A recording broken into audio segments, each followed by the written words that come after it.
તો જય હિન્દ ને જય માતાજીની રામે રામ ડાયરા ને હાલ તો જો કે તમને બધાને ખબર જ છે કે ગુજરાતમાં વન સાઈડ એટલે આપ જ ચાલે છે ને આપમાં ને એમાં ને એક એવા નેતા એટલે કે ગોપાલભાઈ ઇટાલિયા. જો કે આમ કે આપમાં ઘણા એવા નેતા છે જે આપને ગમે એને ફ્રીડમ ફાઈટરની એમ કે ભૂમિકા ભજવે છે, જે એના માટે નહીં તમારી ને મારા માટે અને ક્યાંક ને ક્યાંક તમારા ભાગની પણ લડાઈ લડે છે. તમે હું નથી બોલતા, પણ આપણા ભાગની લડાઈ ક્યાંક એવું લાગે છે કે આ લોકો લડતા હોય એવું લડે છે ક્યાંક ને ક્યાંક આપણા ભાગને લડાય. બાકી હવે તો ગમે પુલ માથે જાતા પણ બીક લાગે, આગળ નમડે પડી જાય તો એલા પુલ માથે જ પડશે, તો પુલ ઉપરથી નહીં જાતા બીક લાગે ને નીચેથી નહીં જાતા બીક લાગે. ને રોડમાં તમને ખબર જ છે પાણી ભરેલું હોય, ખાડામાં પડો કઈ નક્કી નથી ક્યારે ઉકલી જાવ, એટલે ક્યાંક ને ક્યાંક આપણા ભાગની લડાઈ આ લોકો લડતા હોય ને એવું લાગે છે. તો કાલનું જે કઈ બનાવ હતો ને એના વિડીયો ઇન્સ્ટાગ્રામમાં રખડે તમે ઘણા કોમેન્ટ હોય છે, આ બધી સ્ટન્ટબાજી ગોપાલભાઈ કરે છે. અરે સ્ટન્ટબાજી કરે ને, મારું કહેવાનું કે કદાચ સ્ટન્ટબાજી કરતા હોય ને તો હારી સ્ટન્ટબાજી કરે છે. કોના માટે કરે સ્ટન્ટબાજી? કદાચ ગમે કરે. બાકી ગુજરાતમાં ઘણા એવા ધારાસભ્ય છે જે જીતી ગયા પછી દેખાતા નથી. આ ધારાસભ્ય તો કઈક અલગ જ છે, જે લડે છે. ઈ જીતી ગયા છે, એને બેઠા બેઠા એને પગાર આવે. બાકી ઘણા ધારાસભ્ય છે જે ફોન નથી ઉપાડતા. કયો એવો ધારાસભ્ય મને બીજા ઘણા ધારાસભ્ય છે ગુજરાતમાં, આ જેટલી ગુજરાતમાં દુર્ઘટના બની ખાલી દુઃખ વ્યક્ત કરશે પોસ્ટમાં, સ્ટોરીમાં, આવી રીતે સોશિયલ મીડિયાના પ્લેટફોર્મમાં દુઃખ વ્યક્ત કરશે, પણ ક્યારેય એને અવાજ ઉઠાવ્યો કે ભાઈ આ જે કઈ પુલ બુલ પડ્યા એના જે જવાબદાર જે પણ કોઈ વ્યક્તિ હોય એને સજા થયા હતી, કોઈ દી રોડ રસ્તા માથે આવ્યા? ક્યાંક ને ક્યાંક તો આપણે આપણા આત્માને જગાડવો જોઈએ. હાવ ખોટા નથી ગોપાલભાઈ, હાવ તો નહીં પણ જે રીતે ખોટા નથી લાગતા, જે રીતે લડે છે એક ચાન્સ તો આપવો જોઈએ. અને સરકાર બદલવી તો જોઈએ કે જે રીતે અત્યારે એમ કહેવાય ને ગુજરાતની જે રીતે પરિસ્થિતિ છે ને એની વાત જ પૂછવામાં ત્રાહિમામ થઈ ગઈ છે પબ્લિક. ગુજરાતની પબ્લિક ત્રાહિમામ કંટાળી ગઈ છે.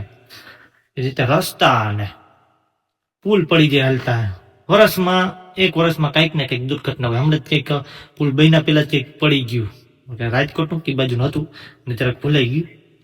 જોકે તમે બધા જોયું છે સોશિયલ મીડિયામાં, તો જોકે અત્યારે બધા પબ્લિક જાગૃત છે, ઘણી પબ્લિક જાગૃત થઈ છે. કોઈ ભાજપના લોકો એ વિડીયો જોતા એવું ન વિચારતા કે આ કદાચ પોતાના રોટલા શેકતા હોય તો પણ સારું કરીને રોટલા શેકે છે.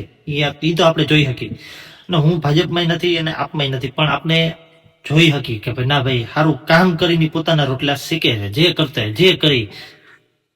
તો અમુકને એવું લાગે કે પોતાના રોટલા શેકે છે એની માટે તે. બાકી આપણે ભાજપમાં નથી, કોંગ્રેસમાં નથી, આપમાં નથી, પણ આપણે સારી વસ્તુ તો જોઈ શકીએ કે કોણ આપણા માટે કરે શું આ તે.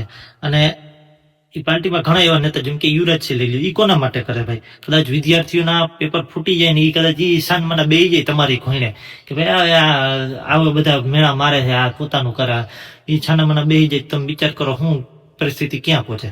આ લોકો બોલે છતાં જો આવું બધા કૌભાંડ ને આવું આવી દુર્ઘટના અમુક જે બનતી હોય બને, કદાચ આ ફ્રીડમ ફાઈટરો આ ન હોત તો શું થતા દેશની હાલત? તમે વિચારો, દેશની નહીં ગુજરાતની શું થતા હાલત. એટલે ઘણા એવા નેતા સારા છે ભાજપમાં, આપણે બધાને એવું નથી કહેતા, પણ અમુક હાઈચેક કરીને ભાજપ પાર્ટી એ નીચેલા લેવલે લઈ ગઈ ને અત્યારે એની વાત જ પૂછવામાં. બાકી મેં આગળ પણ કીધું છે કે એને કામ કરવા છે તો એના પૈસાના નથી કરવા, આપણા પૈસાના કરવા છે.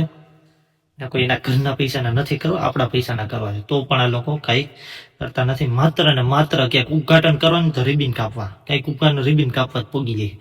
પણ ક્યારે આ દુર્ઘટના બની કે રોડ રસ્તા માથે આવ્યો તમારા માટે?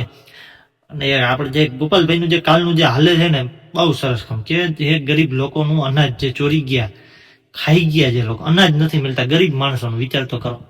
એ ખાઈ ગયા એની માટે એ લગભગ સવારના કે બપોરના કંઈક બેઠા હતા ને આખી રાત બેઠા. ન્યૂઝમાં બધે જોકે તમે બધે જોયું છે. આવા વ્યક્તિ તો પોતાના રોટલા માટે ન શકતો, એ તો આપણે જોયું કે ભાઈ બીજાના રોટલા માટે અહીંયા આખી રાત બેસે છે. બાકી એને પગાર એને આવે છે કે ધારે તો એ બેઠા બેઠા એ નહીં ઓફિસમાં બે વિડીયો બનાવીને મેકી દે, પણ નહીં ગ્રાઉન્ડ લેવલે લડે છે. એ તો આપણે આપણી આંખે જોવું પડે કે ના નેતામાં દમ તો છે ભાઈ. તમે જ કયો આવા નેતાની જોકે ગુજરાતમાં જરૂર છે, આવા જ એમએલએની જરૂર છે. અને બીજા ઘણા એવા છે ભાજપમાં, ઘણા એવા જે ગ્રાઉન્ડ લેવલ જનતા સાથે જોડાયેલા છે. ને આવા જ નેતાની જરૂર છે. બાકી તો ઘણા નેતા છે જે લક્ઝરી લાઈફ જીવે છે ને ચૂંટણી જીતી જાય પછી દેખાતા નથી. ચૂંટણી આવે તો હાલો મહિનો 2 મહિના માઇક લઈને ગાડીમાં ફર્યા રાખે, પ્રચાર કરો, બાકી દેખાતા નથી. એટલે હકીકતમાં જો તમારે આત્માને જગાડો તો આવા નેતાઓની જરૂર છે. અને કદાચ હાલો આપણે એવું માની લઈએ કે એ હતા તો ત્યાં જે વિસાવદરના જે ભાજપની જે ટીમ આ તે હતી તો એને પણ આ ગરીબોની વારે જવું જોઈએ. બે એક શબ્દ કહેવા છે કે ભાઈ જે કોઈ આના જવાબદાર હોય, જે અનાજ ચોરી ગયા એને સજા થવા માટેની અપીલ કરવી જોઈએ. પણ નહીં, ક્યાંક ને ક્યાંક એવું લાગે છે કે ક્યાંક ને ક્યાંક આ લોકોનો અંદર ખાને હાથ હોય એવું લાગે જોતા. નકર તો નો ન્યા ઉભા રહે મત લેવા તો તમે મોટી મોટી વાત કરો, આવા રોડ બનાવી પેરિસ વાળા.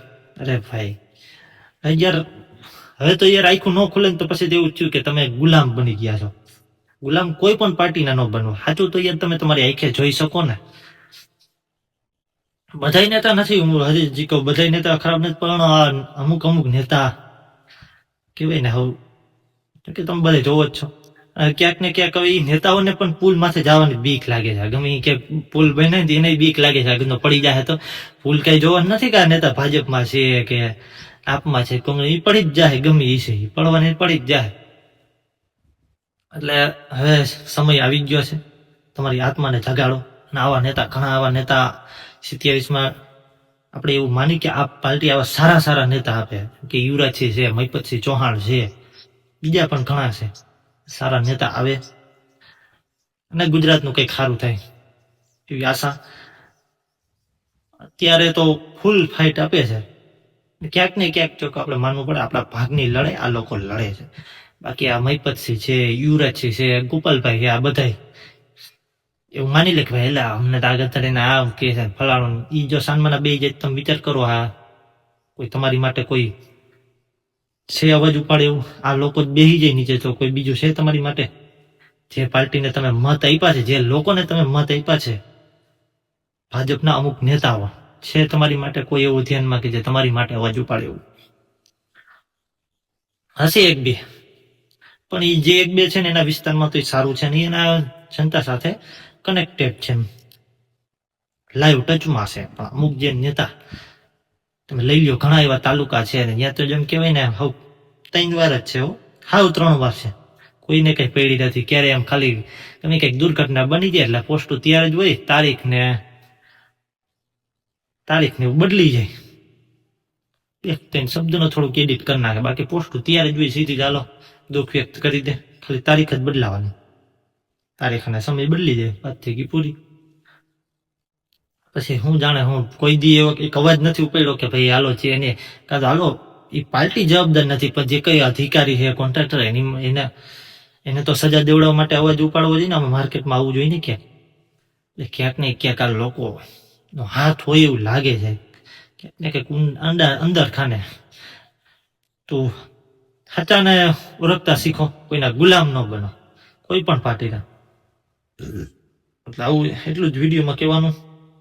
ગોપાલભાઈ કેમ આત્માને જગાડો, આત્માને જગાડીને પૂછો તમે. સારું હાલો, જય હિન્દ, જય માતાજી ને રામે રામ ડાયરાને.